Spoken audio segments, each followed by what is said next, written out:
I've seen so much change. So I made a list of the most wonderful places to explore right before they change forever. This is the Wonder List.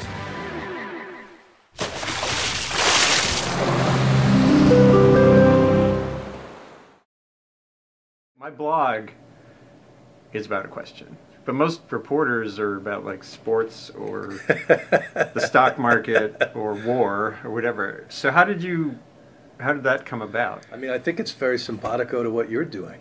I have an 11-year-old daughter. Mm-hmm. She will turn my age in 2050. So, what kind of world is she going to inherit? Will there still be tigers in the wild? Right.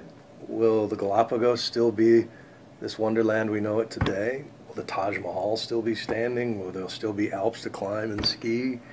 Will there still be uninhabited sugar sand islands in the South Pacific, or will they all be hotels and strip malls?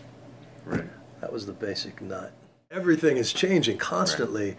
But I thought if I can identify 6 or 8 really precious things, people, cultures, places, and go out and using the best filmmaker I can possibly convince to come along to savor these places as they are while we can. Yeah. Create little time capsules to say, you know, when Olivia was 11, this is what the Galapagos looked like, right. And hopefully the strength of the imagery will hold up, that you'll want to go back 30 years from now and watch these shows and see right. What's changed, hopefully for better. With that in mind, how did you start settling on where to go? I wanted a variety. Obviously, climate change is the big kahuna in terms if you want to talk about global changes, but a series dedicated to climate change seems awfully narrow. I'm just as intrigued in societal shifts or the ravages of time or how we also protect man-made treasures.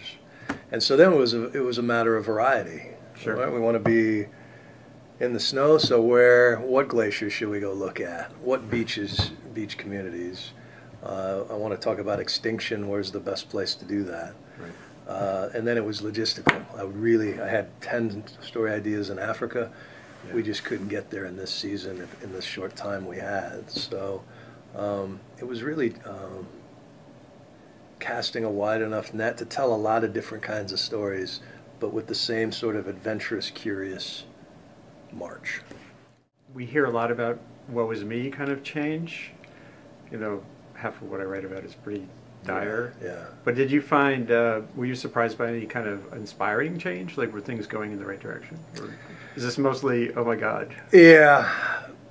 In theory, there's inspiration out there. There's really good ideas. I came away from the hour in the Middle East more encouraged than I ever thought I'd be. You know, the Jordan River is a trickle. The Dead Sea is shrinking. These huge potholes are opening up.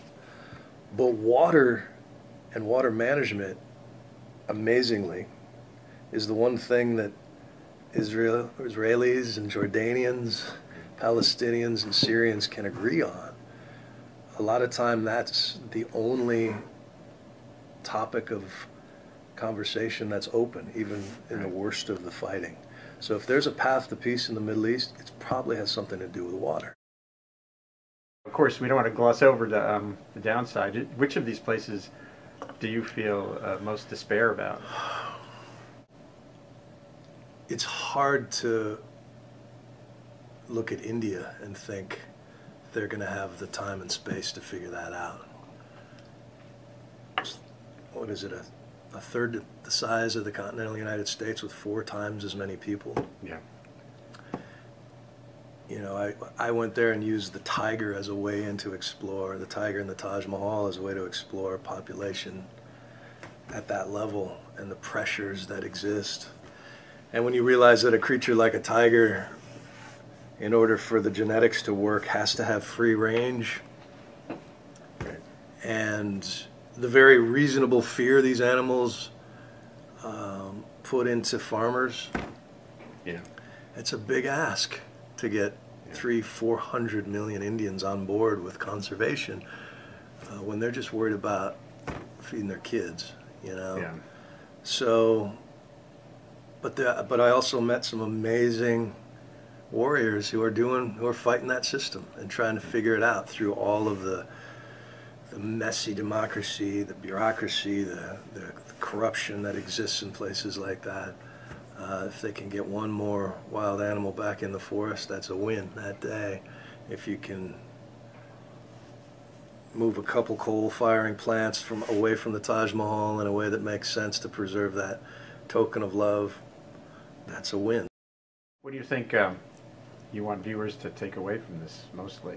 A sense of engagement, and can they help change things? Or I think it's a sense of consciousness and realizing that we are such a powerful force. And you climb into the Alps, and Mark Twain said, you know, those mountains and those glaciers together take every bit of conceit out of a man. So it's hard to comprehend the concept that we could actually be affecting these places in a fundamental way. Yeah. With our collective style. So what I just want somebody the next time they go on vacation to look at that bartender or that waiter and wonder, what was his life before, and whose grass is greener in the end. Mm-hmm. You know, as you know, the meme is out there. People can't comprehend an Earth 4.6 billion years old, but if you condense that down to my age, 46 years, human beings showed up 4 months ago, right? The Industrial Revolution was a minute ago. And that, in that matter of time, we've cut down half the forests, eaten half the fish. And even if you believe in Genesis 1:26, that we are given dominion over the earth, you got to think that when the landlord comes back and looks around, he's going to be really disappointed. Yeah. You ate all the tuna? You couldn't leave some of the tuna? You ate all the tuna? Yeah. You know, and it's just trying to get people to be a little more conscious of our very heavy footprint.